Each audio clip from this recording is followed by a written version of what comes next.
جمعية الضغط من أجل حقوق الأطباء. حقوق الأطباء مشكلة قديمة، حقوق الأطباء مشكلة قديمة. احنا بنطالب بقالنا 20 سنة بتحسين أحوال الأطباء. كان في سنة 1988 حاجة اسمها لجنة تحسين الدخول اتشكلت في النقابة. المطالبات المتتالية احنا شفنا انها ما عملتش حاجة، موقف الأطباء لم يتحسن. فمن حوالي سنة اتشكلت جمعية الأطباء بلا حقوق من ناس كانوا بيشوفوا بعض في الجامعات العمومية وهما بيتكلموا وبيلاقوا كلامهم بيشغل من بعض. فالناس قررت انها تنسق مع بعض وتعمل هذه الجمعية، ان احنا شايفين ان لا يكفي ان احنا يبقى لنا حق، يجب ان يسند الحق قوة او ضغوط علشان ناخد حقنا. ده هدف الجمعية. عملت ايه من ساعة ما اشتكلت من حوالي سنة؟ عملت مجموعة من الخطط الاحتجاجية والبيانات، وحاولت انها تخلي رأيها تطرح في الجمعية العمومية. وجمعية العمومية الحقيقة تبنت رأينا، او نقول ان احنا طلعنا من وسط رأي الأطباء، يعني مش هم اللي تبنوا رأينا، احنا اللي يعني حاولنا يبقى لنا شرف التعبير عن رأي جموع الأطباء. في آخر فترة احنا الأطباء حصلوا على بعض المكاسب نتيجة الضغوط اللي اتعملت في آخر سنة. احنا شايفينها هي خطوة قدام، بس هي مكاسب ضعيفة، مكاسب مش كافية. احنا عايزين أجر عادل للطبيب المستقر، حتى استطاع الطبيب المتفرغ ما يقعدش كده ورا فلوس، يبقى له رسالة ان هو يهتم بمريضه، يهتم بالتحسين العلمي لنفسه، يبقى عنده جزء حياة اجتماعية. لكن الدايرة اللي الطبيب النهارده بيلف فيها ان هو بيجري ورا الفلوس على طول، دي بتضعف مستواه العلمي، بتقتل حياته الاجتماعية.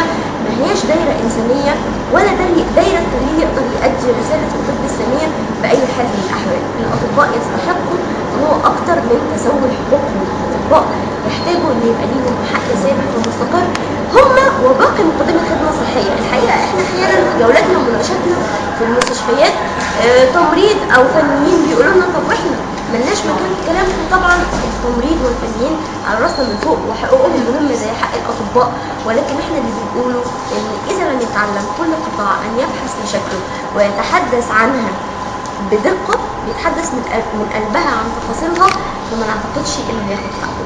فاحنا نتمنى ان قطاع التمريض وقطاع اطباء الاسنان وكل القطاعات تبحث مشاكلها وتحط ليها جدول او برنامج او حاجة بتعبر عنها عن مطالبها بدقة. واكيد ان احنا هنعاونهم، ان احنا شايفين ان صلاح الخدمة الصحية بصلاح عدة اشياء يمكن على رأسها حال مقدمي الخدمة الصحية في مصر.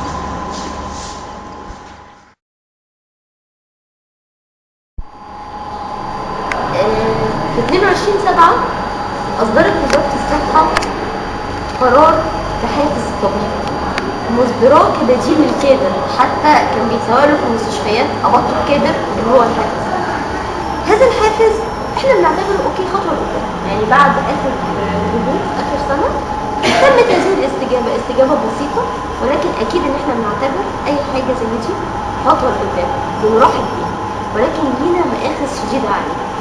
هو في بند مكير قوي دايما بيبقى قرارات وزاره الصحه ان يرتبط صرف هذه الحوافز بتوافر الاعتمادات الماليه اللازمه.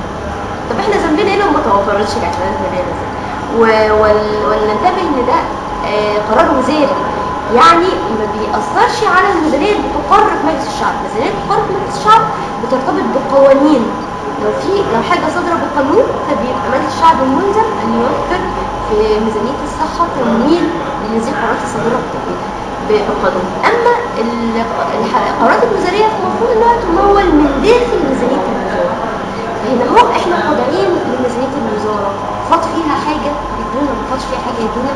فالحقيقه القرار ده بينفي اي استقراريه للطبيب، يعني الطبيب ما هوش مستقر على ان هذا الدم. وزير الصحه بيقول ان الكلام ده علشان يبقى فلوس الاطباء مرتبطه بجوده الاداء، واحنا عايزين انكم تلتزموا في شغلكم وكلام من ده. احنا بنقول ادي اجر عادل ومستقر للطبيب. الحوافز دي حاجه للاداء المتميز، اما المقصر فعاقبه. ولكن انك انت تربط اغلبيه دخل الطبيب بحاجه متغيره، ده يعني نظام غير مستقر ونظام لا يمكن يمكن طبيب شاب انه يفتح ماشي. حاجه ثانيه خصوص شديد في هذه الحوافز انها عملت فرق شديد في نسبه الحافز اللي بيتقاضاها الطبيب الاخصائي. الاخصائي هو الحاصل على المستشفى بعد التخرج بيخليها 30%. اما الطبيب المقيم او النايب وده بيبقى شاب صغير، الاخصائي هو اللي بيمرنهم، يعني بنعتبرهم اولادنا او اخواتنا الصغيرين، فدول واخدين 300%. طبعا احنا مع ان الاطباء اللي هو بياخدوا نسبة عالية واحنا دافعنا عنهم في بداية حياتهم، هما بيبقى الثقل عليهم شديد، ولكن مش معنى كده ان نظلم الاخصائي، مش معنى ان احنا بندافع عن الولاد ابنائنا ان نظلم الاخصائي. الاخصائي عنده مشكلة ثانية وممكن تبقى طاقته الجسدية وصحته ابتدت تبقى في النازل، ما يقدرش على العمل الخاص من مكان لمكان، فلده ظروفه ولده ظروفه.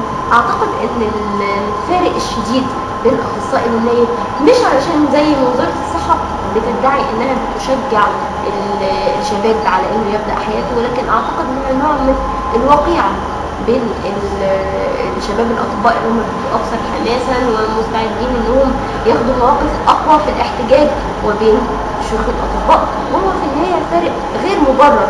وزاره الصحه احيانا بتقول اصل الاخصائيين ليهم شغلهم الخاص ومدبرين امورهم. باي منطق انت بتقتطع من فلوسي اللي بتقاضاها على العمل في المستشفى تقديرك الخاص لعملي بره؟ افرض ان انا ما عنديش عمل بره خالص، افرض ان انا عندي عمل ومش ماشي، ايه المنطق العجيب ده؟ افرض ان صحتي ما بقتش تكفي لان اتنطط ما بين مستشفى وسط عياده، وده حال كتير من زمايلنا الاخصائيين، فده تقدير ظالم. نهاية اللي حصل ان وزارة المالية اعترضت على تعرض هذا الحافز مع حوافز اخرى بإضافها الطبيب، رغم ان في المادة الثالثة لا يخل صرف الحوافز المنصوص عليها في هذا القرار بما يصرف من حوافز ومكافآت اخرى، يعني ده نص واضح. ورغم كده اعترضت وزارة المالية على التعارض بين هذه الحوافز وحوافز المحليات اللي بإضافها كل الاطباء والعاملين اللي شغالين في الشركات العامة والمركزية، وبالتالي طارت نسبة الاخصائيين اللي هي 30% اللي هي اقل من 75، وبقى الاخصائيين واطباء الاسنان والتمريض لا يستفيدوا من هذا الحافز ولا منه. يعني اكتر من نص الاطباء لا يستفيدوا من هذا الحافز ولا منه. حاجه كمان عجيبه ان في قطاعات على بعضها في وزاره الصحه، هي في وزاره الصحه كل حاجه، ولكنها قطاعات لها ذمه ماليه مستقله، يعني زي ما يبقى تقسيم اداري، المستشفيات التعليميه، المؤسسه العلاجيه، قطاع المستشفيات التابعه لامانه المراكز الطبيه المتخصصه، كل هذه القطاعات لا تستفيد من هذه الحاجة. ليه؟ لأن ليها ذمة مالية مستقلة.